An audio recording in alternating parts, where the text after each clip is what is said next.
Hey everyone, thanks for tuning into YouTube for the another Family First with Fox 43 podcast, webcast. I don't know what you want to call it at this point. We're just kind of getting this off the ground, but trying to talk about topical topics for that matter, things that are going on with your family right now that are important to you and your kids. And now that we are in the middle of October, what better time to talk about Halloween than right now? And with our next guest, Amy Bollinger, head of pediatric trauma at Penn State Children's. Thank you so much for joining us on this Family First with Fox 43 YouTube spectacular. We'll see where this goes, but This is it's good to great. see you as always, Amy. It's great to see you too, Matt. Thanks again. Thanks so much for having me this morning. And both of us, we have kids, and I mean, my kids are right now just starting to get to the age where Halloween is, at least my 4-year-old. My my daughter, who's 20 months old, is still too young to understand what it Right. is, even though we're dressing her up as a butterfly. That's Uh, okay. my 4-year-old is well aware of how much fun Halloween can be. I imagine it's the same in your house. Well, so I have teenagers. So it used to be fun. Okay. Now they just think it's weird and dumb and they don't want to be bothered. So, it's just that an age thing. I was always wondering, what's the Yeah. appropriate age? Like I think the last time I went trick or treating, I feel like, I don't know, I want to say like 14 or 15. And that was like Yeah, the last time where generally. you thought, you know what, we're a little too old for this. Yeah, I think, yes, I think 14, 15. But you know what? I still say from the pandemic, those rules don't apply. If your teenager wants to go trick or treating, let them go trick or treating. I mean, it's Exactly. been a year and a I mean, half. listen, So, as parents, like, listen, you guys want to go out trick or treating as much as you want, just as long as yeah. there's something, that a phrase that I've started to use around the house called a mommy and daddy tax. Uh, where Yeah, you have to listen, you're going to live under this house, you have to pay the mommy and daddy tax, and that means sharing that food and that's candy. that's So right. I used to say this is not a democracy. no, it's It's not, it not. never is. Nope. Is it so when did it stop being a thing in your household? For us, so for me, for my sons and myself, so my oldest really loved it and was all about still trick or treating at like 16. And I think it was he just wanted to roam the neighborhood with his friends. I mean, truly. That's what it is at that age, right? Right.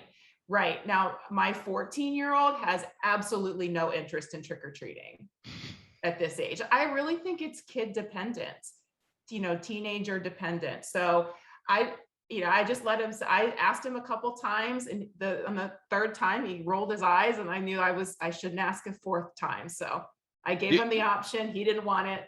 We're be- not trick or treating this year. because eventually it gets to a point where it becomes cool again. Like, not I not hope necessarily trick or so. treating, but the dressing up and the costumes and Yes. stuff like that, going to parties. Like when you start adulting and you realize Yes. what's old is new again, and that fun stuff. Absolutely. Uh, Absolutely.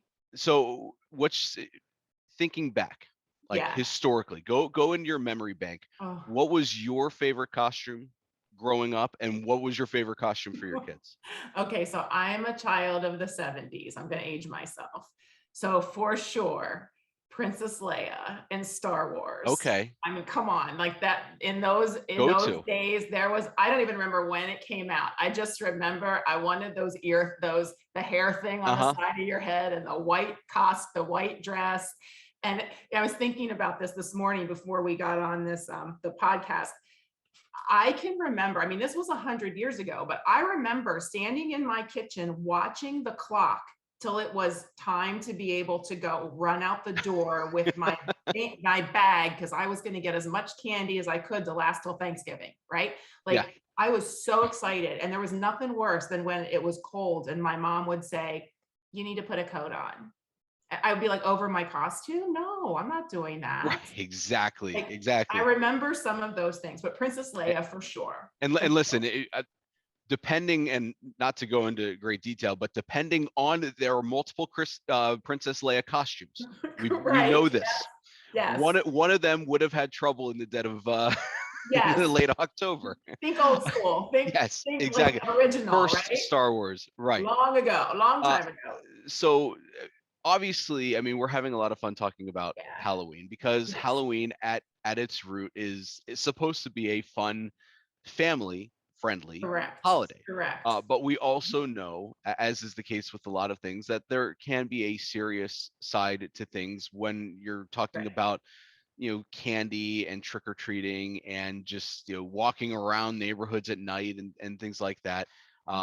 So what how busy do you typically get around this time of year when it comes to like Yeah.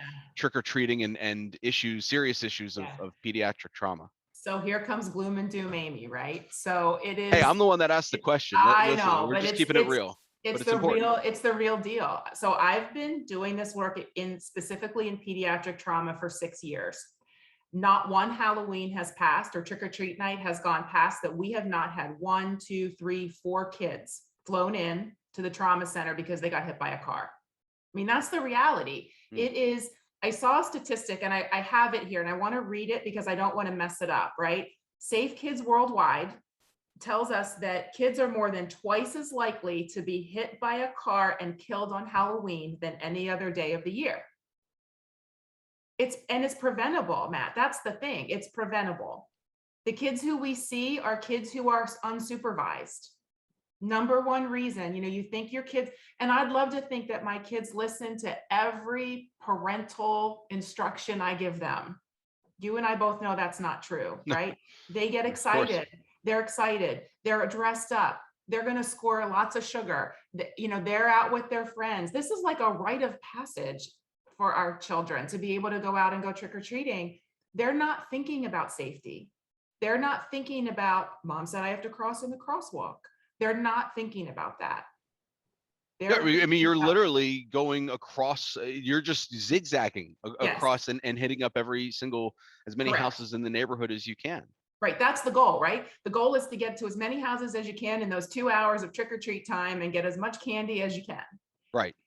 It's not about walking down to the corner, crossing under the street lights, going across the crosswalk. So we talk about the preventability of kids being hit by cars on trick or treat. And the number one thing is, as parents or as the responsible adult in the house, is really overseeing the trick or treating, going along with them, making sure that you are eyes on them, and just, you don't have to hover.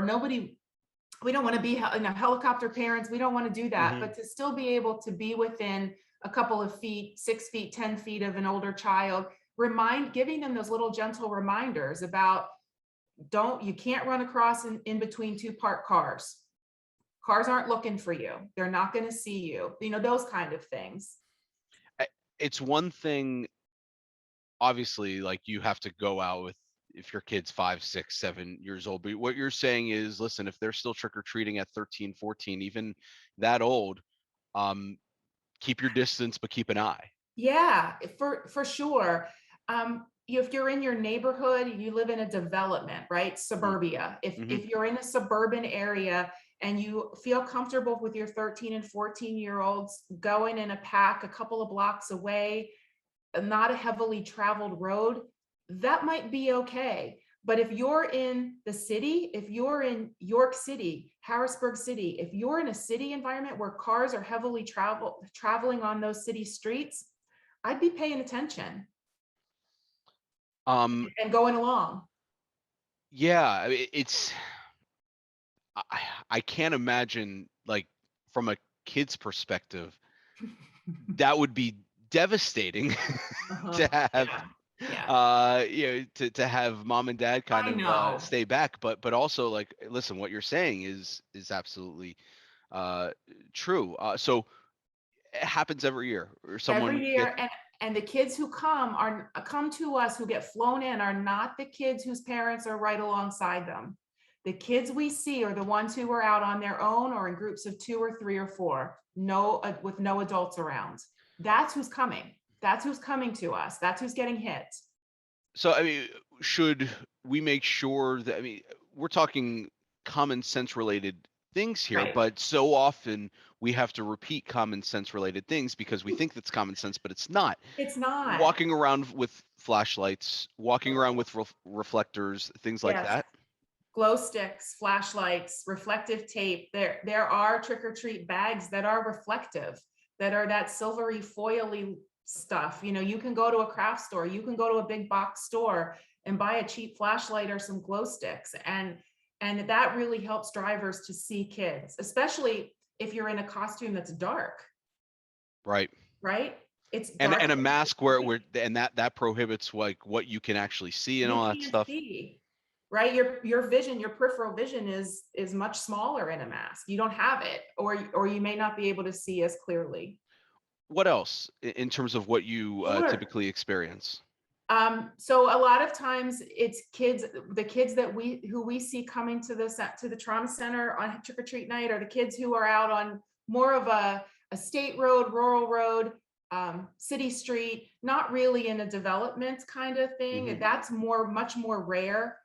They're running out between two parked cars instead of crossing at a crosswalk, and following those typical rules of the road, or of being a safe pedestrian, if you will. Mhm. Just going to the crosswalk, crossing under the street lights, following if it's green, you go, you make eye contact with the driver in the crosswalk, you walk across the street, those kind of things. Similarly, I mean, on the flip side, as if you're the one that's driving Oh my through gosh. the Yeah. neighborhoods, I mean, keep Mhm. an extra level of guard up as well. Maybe go 5 to 10 miles per hour that below that speed limit, because you got to know that kids are going to be walking around. Right. So know when trick or treat is in your community, and then assume nothing, right? Don't assume that that kids are paying any attention to you. Assume that they are in somewhere else in their minds. They're not looking at you as, oh, that's a driver behind a 2,000-pound vehicle that could hurt me. They're thinking, oh, across the street, that house has its porch light on, I'm going to score more candy, right? So slowing down, backing in and out of your driveway, use a Mm. lot of caution. Kids aren't looking. They're just not they're not, their brains aren't wired to pay attention to that stuff. No matter how much we'd like to think they're hearing us, and they do, in those moments, they're not processing or remembering most of the time, not processing or remembering those lessons we've tried to teach them. You mentioned candy. Is that something that you deal with, candy related issues? And we're talking some like criminal related things that Yeah. the So type of candy that might get thrown in there by bad actors. you always hear about that. I don't have as much experience with it at the trauma center. That's not to say it doesn't happen. I just haven't experienced that. But there are bad people who do bad things. Whether they think it's funny, it's not funny. Putting things that are unsafe in candy, or I remember a couple years ago, I read an article about razor blades put somewhere in somebody's candy. You should, as a parent or responsible adult, you really should be checking candy. Dump the, we used to have a tradition. The kids would come in, I would get them something, a snack or to eat or drink, and we dump the candy on the floor. And then I'd start going through it. And each child had a bowl. And, as I checked the candy and knew it Hmm. was safe, it went in their own bowl. That way there was no fighting, right? There you That's go. my candy. That's my candy. That kind of thing. So each boy had a bowl, and that was their candy. But I checked it, and I made sure the wrappers were intact. As much as I appreciate homemade food, I wasn't going to let them eat that on trick or treat night, because I didn't really know where it came from. They're opening their bag and somebody's dumping stuff in. I appreciate the gesture and the thought, and probably it was safe, but I didn't know for sure, and I didn't want to take a chance. I feel like I'm of the parent age group. Son is 4 years old, and this is going to be like his first year where he really kind of gets excited to kind of be out there and Yeah, whatnot. it is It, exciting. it's very exciting. You get to kind of live vicariously through your kids and Yes. remember what it was like when you were trick or treating. Help me put together a checklist of sorts for the Sure. parents of kids that are going out for. I'm talking about like the first time. So we're talking like 4, 5, 6 years old Okay, kids sure. who are really kind of experiencing trick or treating in earnest with friends for the first time. What are the most important things parents need to know and kind of have prepared on them as they go out and kind of walk around with their kids? Sure. So I want to make sure that the costumes fit appropriately, that they're not too long, so they're going to trip. Not all Mm. sidewalks are completely flat and even. There's going to be spots that are uneven, especially in older neighborhoods. So making sure that the costumes are the right size, that they fit, that the masks aren't covering over their eyes, having a flashlight, or maybe glow sticks with your child, your kiddos carrying the glow sticks, but then you're carrying the flashlight so that everyone can see where they're walking. I would take a phone just in case, again, gloom and doom, but worst case scenario, I'd have a phone. Most of us have our phones 24/7 anyway, Sure. but I would have a phone just in case something happened. Having a conversation with your child ahead of time. This is going to be a really fun night, but we still want to also follow the rules to keep you safe. And so when mom says stop, or when dad says stop, the answer is you stop. I can remember, as I'm talking, I remember this. My youngest took off running. He saw, I don't know what he saw, but he was barreling down the sidewalk, and I'm screaming. Mm. It's dark, there's cars, there's lots of kids, lots of families in the neighborhood. And I'm screaming at him to stop because he's getting 20 feet, 30 feet, 40 feet in front of me, and I don't know where he's going. So just basic rules of engagement, having that conversation ahead of time. What happened, if you don't mind me asking? No, I screamed like a crazy person, and I think my screaming scared him. First I was like, stop, stop. And then I got really loud, and he must have heard me, and he stopped. But Parental I don't even primary remember where he instinct. was going, but he took off in the dark, nighttime, and I'm running, trying not to trip and fall in my face to Every get him. parent's worst fear. Of course, and kids do that. Kids Sure. do that. That's okay. But if I hadn't been there, I think about what could have potentially happened to him. Could he have run right out across an alleyway or across the street? Who knows? I don't know if you've seen Squid Game on Netflix, but red I light, have green no light. idea what this is. I don't Okay, even well, know what Squid Game is. I guess everyone's talking about it though. I'll just say to people that are watching, I was so yesterday I was walking in the neighborhood with my kids, and I was pushing my 20-month-old in the stroller, and my son Joey was kind of running ahead of me.